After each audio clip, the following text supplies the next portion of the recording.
everybody, welcome to yet another episode of Cape Rugby TV. We carry on talking about what's happening in the world of Western Province Club Rugby. Of course, as you know, we're sort of heading towards the end of the year now, and the senior rugby structures are still continuing with their competitions.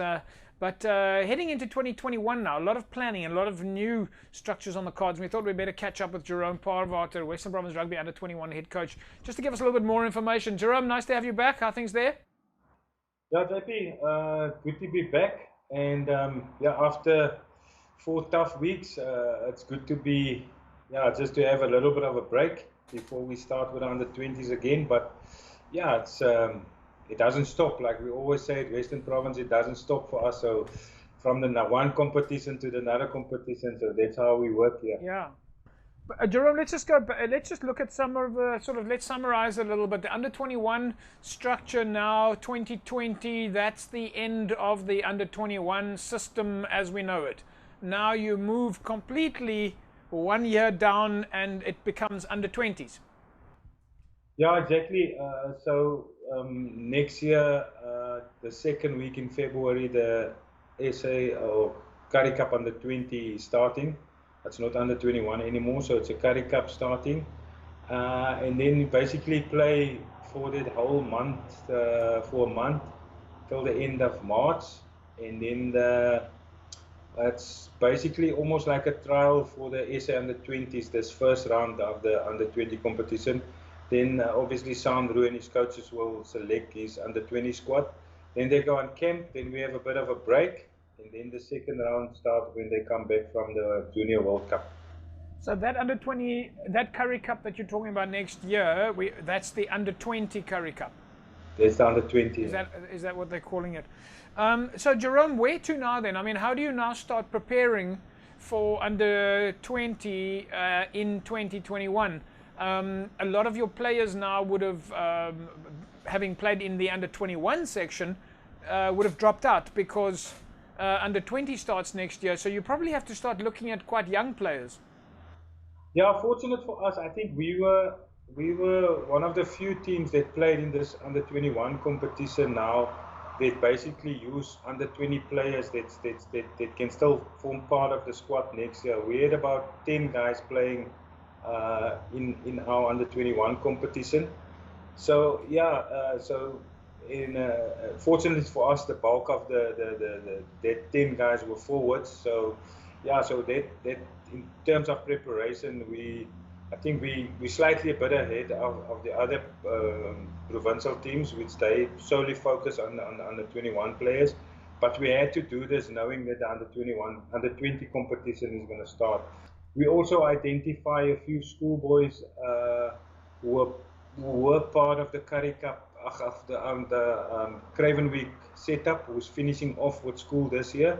So they're coming in, and we're gonna test them, and before the exam starts for them.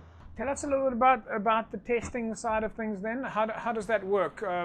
So you've got obviously juniors coming from schools and clubs to come for some testing, but how does the testing side work? Where do they go? Who does the testing? What does the testing entail? Yeah, look, the testing is more medical, so it's the doctor and the physio and the fitness and conditioning guy.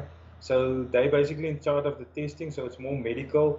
And in terms of fitness, it's just for the fitness guy to take their skin folds and to see if they need to lose fat or they need to gain some weight, and also just where they are in terms of their conditioning, so that we can basically give each one a program which they have to follow.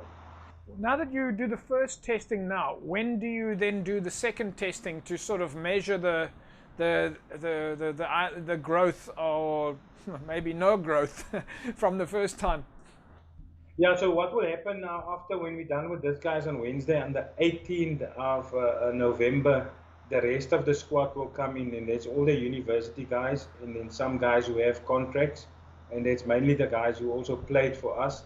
So they will do their testing on the 18th, and once the matrics are finished, we'll let the whole group will come in, join in, and then we see obviously who did some work during that time that they were supposed to do their conditioning, or if they have to lose weight or whatever. So that will be probably at the end of November. How do you identify the talent? Where do you find? I mean, you've already mentioned that you would look at the Craven Week sides. You've brought some of the kids through the ranks there. Some of your players, obviously, were, like you say, they've been in your squad for a long time. I know that you've been doing testing with a lot of the clubs over the last few years, especially in that pre-season. You've been looking at a lot of testing in the pre-season before the club season started. In fact, I know that you even did some of that in the off-season. But how do you go about, from a talent selection point of view? How do you choose the players that will join your under-20 squad for testing? Yeah, as you say, JP, and I also work closely with Wilfred Kibedu, who's in charge of the schools, and myself and Nazim Adams. Fortunately for us, we're also helping with the school boys, so we know more or less all the players. So it was tough this year, as you say, but fortunately for us, we had like the selection criteria. So we rated guys before, and we remember we had at school days at Newlands also, and then obviously we get school coaches are phoning us, club coaches are phoning us, so we give everybody an opportunity. If there's a guy out there and we're honest with the guy, if he's got potential, we'll keep him in the squad. If he's not, then we'll say, look, you have to work on this, and you have to if you want to come back to the squad again, you have to work on certain stuff. Jerome, just then a last question. Coaching, you guys also now start well, together with Nazim Davids. You guys now look, you've got your first coaching course this week, Friday, I understand. And then I'm assuming are you carrying on at the moment with coaching courses in addition to that World Rugby Level 1? Yeah, we're waiting, JP. We still have we're planning to do the regional coaches now.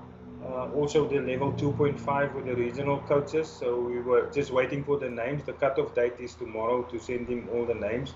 So we have a few names, and we're going to combine that with a few school coaches doing the 2.5. Yep. And now obviously Nazim and myself, we're doing this level 1 starting on Friday, the level 1 course at Newlands. So so the courses are priority now. So. Okay, Jerome, we'll leave it at that. We obviously hope to catch up with you guys soon, and hopefully we'll get lots of pictures and videos from all of the testing. And of course, we again remind everybody to stay safe, stay healthy, practice the social distancing, but we know that you guys have got strict protocols in place. Yeah, exactly, JP. We're fortunate that we managed to keep our squad healthy throughout the competition, but it's just because we, as you say, we follow the protocols, and we were fortunate to test every week also, so we couldn't stress enough to the guys about washing their hands, keep their social distance, don't go to unnecessary parties, and just be safe, because it's now the time that we have to be even more cautious. Yeah. Thanks, Jerome. We'll leave it at that. We'll catch up again next week. Thanks, Happy. Thanks, Jerome. There we go, folks. Jerome Paarwater, DHL Western Province Rugby under-21 coach, and of course, as you know, the under-21 format changes and now goes to under-20, and we'll keep you posted on that. Folks, as you know, MChem 24-hour pharmacy, of course, on board Cape Rugby TV, on the corner of N1 and Durban Road. And on a weekly basis, we do a public review, either off Facebook or off Google, of MChem 24-hour pharmacy. Now, this week, of course, comes from Christian Lung. Gave MChem a 5-star rating. Says, "Hi Mr. Malach, we've been coming to MChem since I was a little girl. Was a wee bit smaller. 52 years later, Mr. M still runs the show. Great service throughout the years. Thank you." Fantastic 5-star rating there from Christiane Lung. Folks, MChem 24-hour pharmacy, of course, every staff member at MChem pharmacy is geared to help you with all of your pharmaceutical requirements. From the minute that you park to the minute that you leave, MChem staff are there to help you with whatever you need, whenever you need it. That's, of course, MChem's promise. MChem 24-hour pharmacy is always open and there to help you 24 hours a day, every day. Folks, we'll take an ad break, and when we come from the break, we'll catch up with Ishmael Dolly, Unimall head coach. Back in a sec.